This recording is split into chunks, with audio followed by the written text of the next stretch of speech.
പുറത്ത് പോയാലോ എന്ന് ചോദിച്ചപ്പോൾ കേട്ട പാതി കേൾക്കാത്ത പാതി ഒന്നും നോക്കിയില്ല. ഞാനും കുട്ടിയും വേഗം പോയി കാറി കയറിയിരുന്നു. ലക്ഷ്യം സൂക്ക് വാക്കിഫിലെ ന്യൂട്ടുള്ള ദോശ തിന്നലായിരുന്നെങ്കിലും നേരെ പോയത് മിസ്റ്റർ ഡൗൺ ടൗണിലേക്കായിരുന്നു.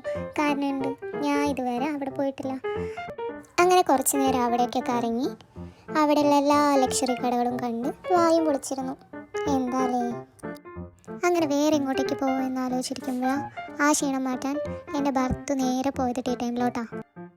അങ്ങനെ അവിടെ നിന്ന് ഒരു ലെമൺ മിൻറ്റും കുടിച്ച് കുറച്ച് നേരം നൈഹാനെ ഒന്ന് പുറത്തേക്ക് ഇറങ്ങി കളിപ്പിച്ചതിന് ശേഷം പിന്നെ നേരെ പോയത് മെക്ഡൊണാൾഡ്സിലോട്ടാണ്. അതാണല്ലോ മുഖ്യം. അങ്ങനെ ഫുഡൊക്കെ കഴിച്ച് ലാസ്റ്റ് ഒരു ഐസ്ക്രീം കൂടി വാങ്ങി സമാധാനത്തിൽ ഞാൻ അവിടെ നിന്ന് ആസ്വദിച്ച് കഴിച്ചു. നൈഹ പൂച്ചൻ്റെ പിന്നാലെ കളിക്കായിരുന്നു കേട്ടോ. അതാണെങ്കിൽ പേടിച്ചോടിയായിരുന്നു അവളെ കണ്ടിട്ട്. അങ്ങനെ പിന്നെ അവിടെ കുറച്ച് നേരമൊക്കെ ഇരുന്നതിന് ശേഷം നേരെ വീട്ടിലോട്ട് പോയി. അപ്പോൾ അത്രയേ ഉള്ളൂ.